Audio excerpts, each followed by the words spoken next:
If you can write these quotes in your answers, definitely your marks will be higher. Tries to buy jalebis. He is very fond of sweets. This is very important. Posh, keep away. Posh, sweeper coming. Posh, posh, sweeper coming. Posh, posh, sweeper coming. In front of the crowd or in front of the people in a neat manner. Very tidy and clean.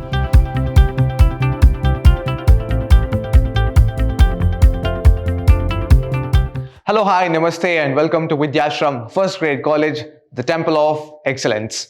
I am Nandakishore, faculty of English in Vidhyaashram, MYSURU. In today's session, in session 5, I would like to discuss some important quotes from the novel Untouchable, written by Mulkraj Anand. Let us see what are these important quotes and why they are very important. Why are they called so important? They are called important. It's because from the examination point of view, there are possibilities that you can score more marks if you can relate these quotes in your answers. The very first quote is, "Get up, oi, you bakya, you son of a pig." If you say this is a quote and these are the words told by Laka. And if you don't know Laka is the father and he tells these words to Baka, his son. Now in this quote, what it means? In the novel, we see that Baka, he gets up every day very late, trying to avoid his duties. And this is a wake-up call to Baka from his father Laka, because Laka is quite old now and he realizes that Baka is very strong and a young growing boy of 18 years old. And he wants to get rid of his responsibility towards Baka. He wants to put his responsibilities on Baka and he says that you need to get up. And this is sort of a call that he tries to abuse. It is a call, it's a wake-up call. He abuses his son, his own son, and he says, "You son of a pig." Now, what makes Laka a pig here? The question is, you son of a pig. So Laka is telling himself that he is a pig, a sort of. And also, if you observe these words very keenly, it is an abusive language. He wants to abuse because he wants to make sure, Laka wants to make sure that he is in a commanding position, and he is also afraid on the other hand, if Baka bounces back on Laka, then Laka should be in a position to command his son. So these are all things you need to observe as a reader. And if you can write these quotes in your answers, definitely your marks will be higher. Let us move on to the second quote here. "A bit superior to his job, they always said. Not the kind of a man who ought to be doing this." And who tells this? Unnamed onlookers. There are people who are standing on the streets and they watch Mr. Baka cleaning the toilets and they use these words, "a bit superior to his job." Now who is his? It is Baka. And what is his job? He is the sweeper. And people say, they always said, not the kind of a man who ought to be doing this. What makes the people tell that Baka is not suitable for this job? It's because in his appearance, Baka doesn't look like a sweeper boy. He is wearing overcoat, he is wearing turban. Yes, he appears to be clean. If you observe this character Baka in the novel, it is told that Baka prefers himself to appear in front of the crowd or in front of the people in a neat manner, very tidy and clean. And this makes the people tell that he is not a kind of a man who should be doing this job. And what is this? Doing this is sweeping or cleaning latrines. Baka is very strong, very well built. He always was fascinated by the appearance of Tommies, so-called English people. He always dreamt to improve his way of living.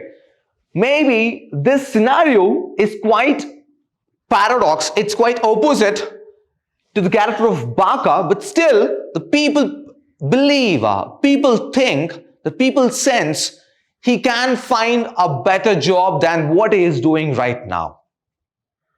So what does it convey to the readers here? It conveys maybe the sympathy of the onlookers on B.C.A, and also it is a sort of an answer for B.C.A since he is trying to improve his life.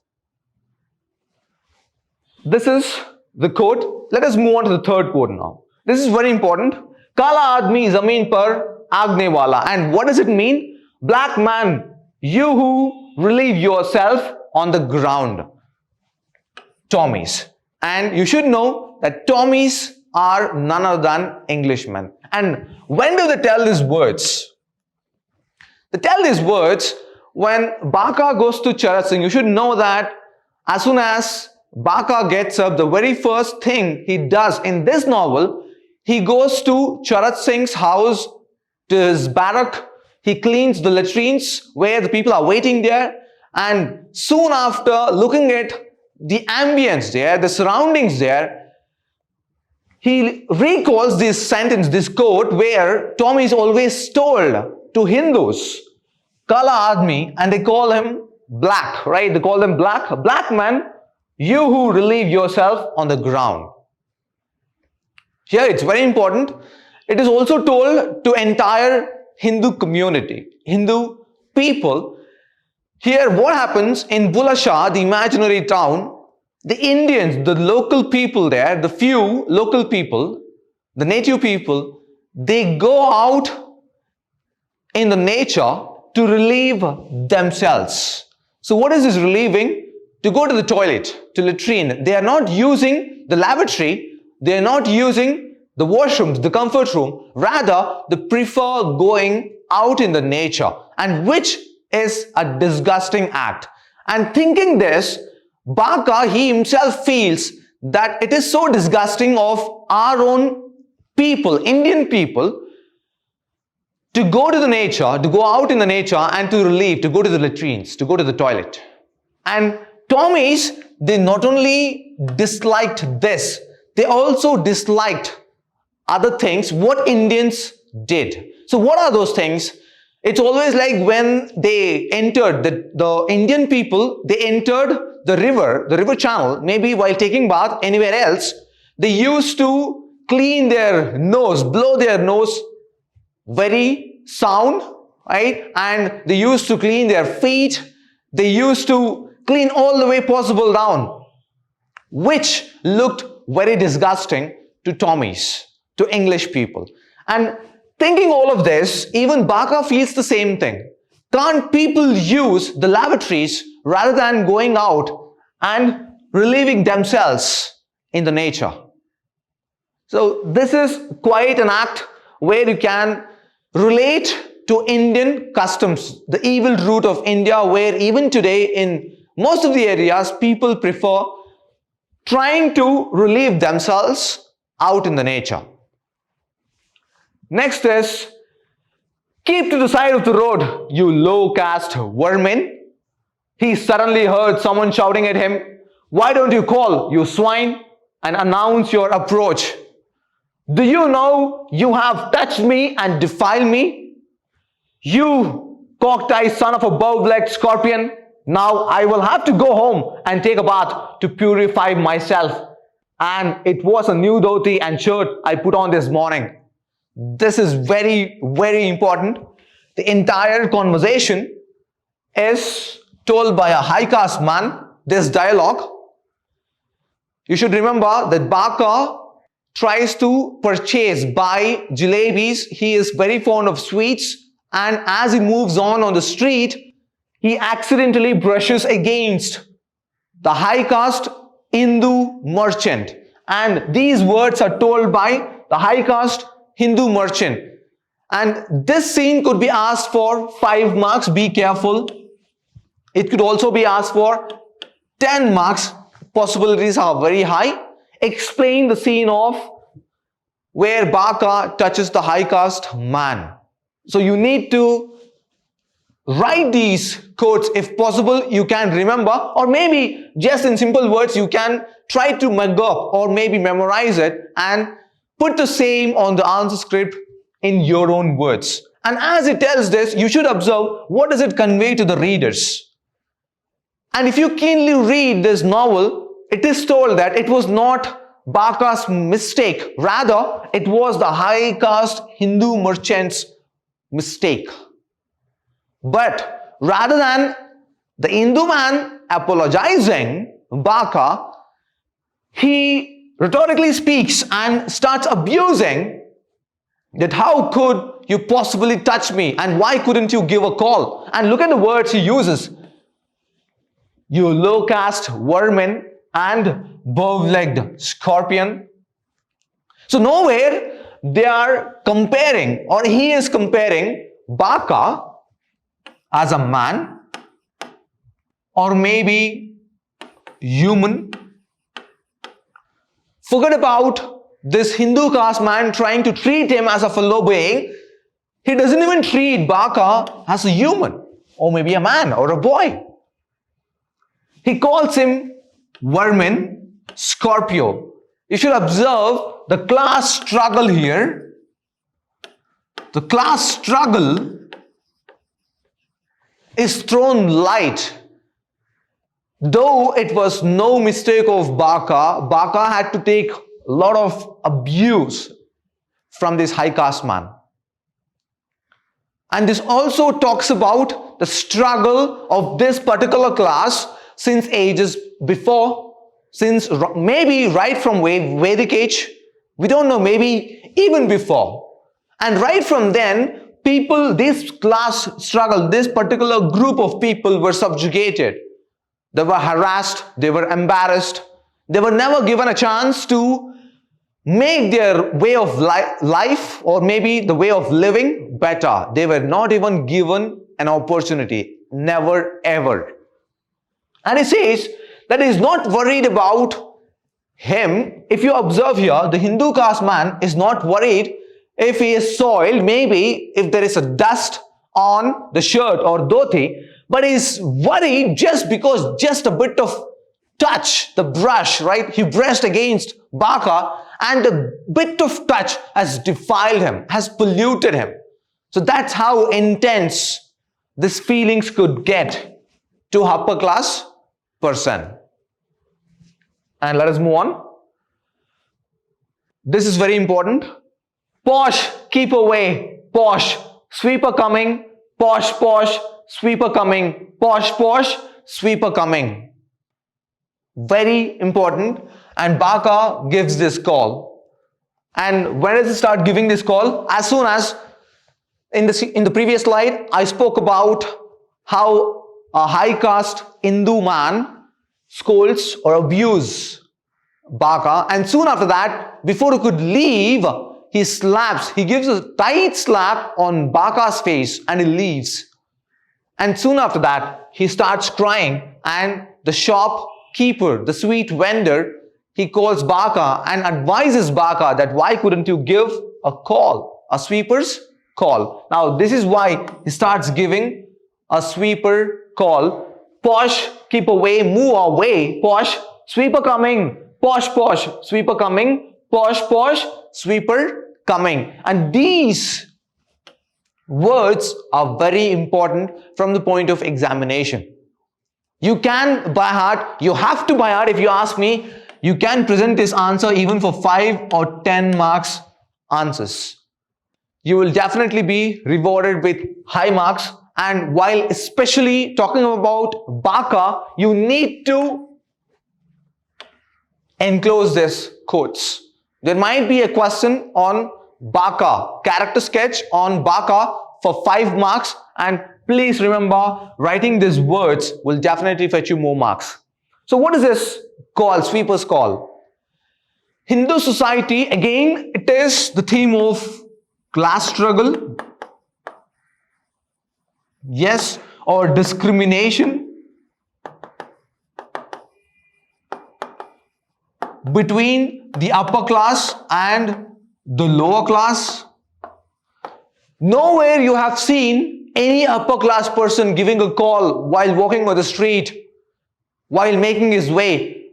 He never told anybody that he belongs to an upper class. But in order to make a difference, in order to show the difference here, Mulkraj Anand has beautifully used these words, this quote. He wants to highlight, he wants to show, he wants to tell the readers in what way they made difference. Discrimination. They never wanted to take risk of telling their caste, but rather they always placed, the upper class people, they always placed on top the caste, this caste barrier, and it was the lower class struggle which is highlighted here. So whenever B.C.A came on streets and whenever he entered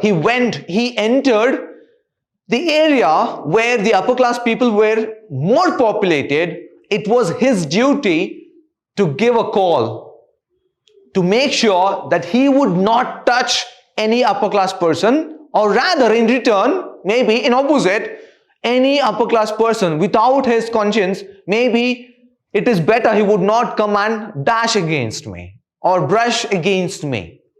So that is the main idea here, and he clearly makes himself idle and away from the rest of the group there, the rest of the people who are on streets.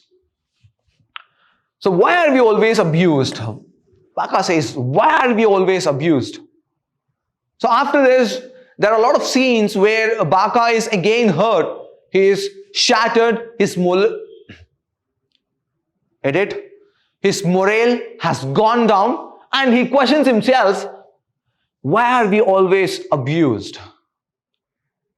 Now this is a sort of thing where B.C.A is questioning the status quo. He wants to get an answer, he wants to find an answer for himself, saying that, why is that we untouchables are always abused? Is it a crime? Is it a sin to be born in this particular group, in this particular caste, untouchability? And on the other hand, when B.C.A goes home, his father Laka tells B.C.A that once upon a time that there was a doctor, Hindu doctor, who saved B.C.A from his deathbed. B.C.A goes on to question that why is that Hindu people, they ill-treat us. But Laka is taking a stance towards Hindu people and tells that don't think bad about Hindu people.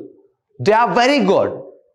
So there is a split idea here, a dual idea where both the son and the father are representing or trying to hold the idea about one particular religion, Hindu religion. And you should also observe that B.C.A or untouchable people were never considered that they belong to Hindu religion. They were outcasted. That is why they were treated as untouchables. And next, for them, I'm a sweeper. Sweeper. Untouchable. Untouchable. Untouchable. That's the word. Untouchable. I am an untouchable. Look at this use of words. Very intense. It talks about the inner feelings of B.C.A. He is so shattered.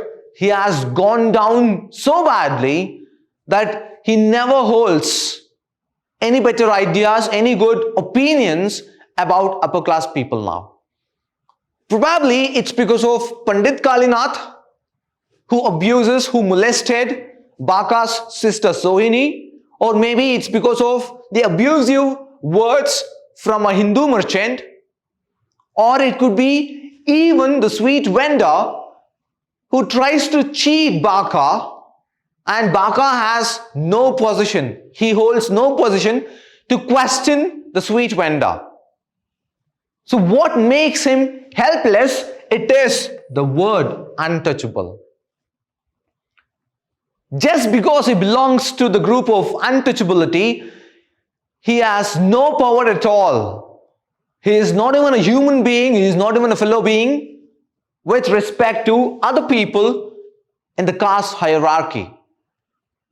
And he says, I'm a sweeper, that's fine. He stops there, I'm a sweeper, I'm a sweeper. And more than that, he uses these words 4 or 5 times. It's called repetition. This repetition, it's a sort of alteration here. And he uses untouchable, untouchable, untouchable. That's the word. That's the very word which is killing him. Untouchable. I am an untouchable. And later at the last line, if you observe, I am an untouchable. And what makes me so weak? I am physically strong, very well built. I have an aspiration. I have a big dream to live my life in a better way. But why can't I do it? It's simply because I am an untouchable. So you should understand that B.A.C.E.A is nowhere placed in a better position. Next is, it was a discord between person and circumstance by which a lion like him lay enmeshed in a net, while many a common criminal wore a Raja's crown. The narrator. The narrator is speaking about B.A.C.E.A now, and it tells, it was a discord between person and circumstance. It's such a horrible situation. A person and the situation there by which a lion like him, who is him here? It is B.A.C.E.A. Lay enmeshed, trapped in a net, while many a common criminal, and who is the common criminal? He is none other than Pandit Kalinath. You should observe that the common criminal, why does the narrator call Pandit Kalinath a common criminal? It's because in the very first place, Pandit Kalinath abuses Sohini. He molests Sohini. He tries to physically abuse Sohini, and Mulkraj Anand, he wants to throw light on the other hand, that lion like him. He says that, lion like him, why is he comparing B.A.C.E.A to a lion? Simile, a figure of speech, like him, like B.A.C.E.A. Lion is always very proud about itself. It is vigilant. It is powerful. Like B.A.C.E.A, where even the young kid, the young boy, who is just 18 years old, who is very well built, and also the pride, maybe the proud feelings about himself, though he belongs to untouchable category, and also on the other hand, the proud feelings, one day he would better his life, he would work hard, and he would live or lead a better life. On the other hand, common criminal, I told you, he has abused, molested, where they are wearing the Raja's crown, the king's crown, because he's a Pandit. And always this Brahmin society was given the credit of being on top of everybody, even placed better than the king. And that is why he says common criminal, who is found everywhere, but not coming to light and trying to accept their mistakes. Or maybe which goes unnoticed. Let us move on to the next one. It was with difficulty, however, that he prevented himself from stumbling, for his soul was full of love and adoration and worship for the man who had thought it fit to entrust him, an unclean menial, with the job, and his eyes were turned inwards. So these are the words where again narrator talks about B.A.C.E.A. He goes on to talk how well B.A.C.E.A struggles in his life. He is trying to better his life, but he keeps failing. Yes, and throughout this novel, it's the struggle of the lower class people. Next, and they can do that soon. For the first thing we will do when we accept the machine will be to introduce the machine which clears dung without anyone having to handle it, the flush system. This is very important. then the sweepers can be free from the stigma of untouchability and assume the dignity of status that is their right as useful members and classless society. Iqbal Nath Sarshar. Now, he is a poet and he talks about, he's one of the characters, he talks about introduction, yes, introduce of flush system. So what is this flush system? This flush system would be where like we use as commodes today, where you just press a button and the toilet is flushed down the line.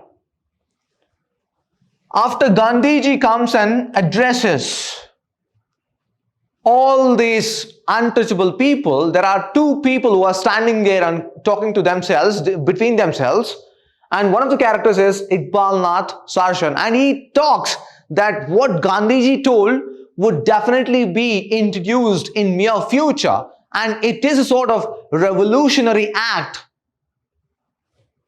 which will eradicate this casteless and classless society struggle. And it talks about how well that the untouchable people can maintain the dignity of their status which will gradually goes high. It will definitely go high. And he says that this machine can make a lot of difference. So how does it do? By introducing the flush system. How does it do? Because it doesn't require any man in particular who has to clean the excretion of, or maybe the human waste. He doesn't have to pick it up from his broom or maybe by his hands. Yes, and all of this will be definitely leading towards the betterment of the lives of casteless and classless society. This is very important, classless and casteless, because they don't have any particular caste here. So this is about the words of Iqbal Nath Sarshar. So that is it for today's session. I'm going to meet you in my next session with the new topic. Until then, keep reading. Have a good day. Take care.